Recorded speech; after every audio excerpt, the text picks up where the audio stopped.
Bonjour à toutes, bonjour à tous. Face à l'urgence des crises énergétiques et climatiques, le président de la République a annoncé cet été le lancement d'un grand plan de sobriété qui doit permettre à notre pays de réduire sa consommation d'énergie de 10% d'ici fin 2024. 10%, c'est 10% de moins de gaz, 10% de moins d'électricité, 10% de moins de carburant. L'enjeu, c'est de diminuer notre dépendance aux énergies fossiles et de réduire évidemment nos émissions de gaz à effet de serre. Pour que cela fonctionne, j'ai travaillé avec les grandes entreprises, les grandes collectivités et les ministères pour trouver sujet par sujet, secteur par secteur, les meilleures actions pour économiser rapidement l'énergie gaspillée. Avec la Première ministre, en octobre dernier, nous avons présenté le résultat de ce travail. Ce sont des mesures très concrètes de baisse du chauffage, de maîtrise de l'éclairage, d'incitation au covoiturage, pour ne citer que quelques exemples que les grands acteurs se sont engagés à mettre en œuvre. Et puis, nous avons aussi sensibilisé nos concitoyens aux gestes et aux réflexes à adopter. C'est le fameux « je baisse, j'éteins, je décale ».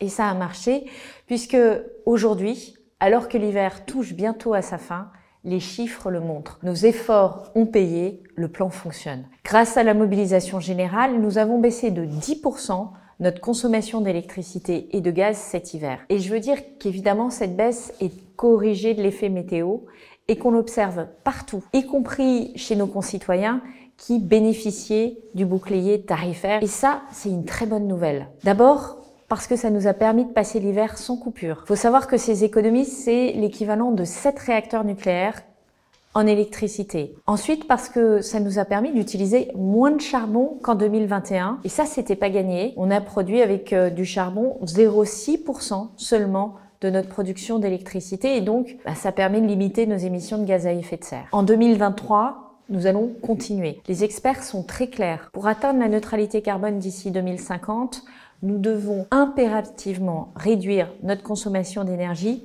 de 40%. C'est des changements d'habitude, c'est aussi de nouvelles technologies. C'est la raison pour laquelle, à compter d'aujourd'hui, avec mes collègues du gouvernement, je réunis à nouveau les groupes de travail qui ont construit le plan. Ce sera l'occasion de faire un premier bilan. Qu'est-ce qui a marché? Qu'est-ce qui n'a pas marché? Quelles idées innovantes ont été trouvées sur le terrain?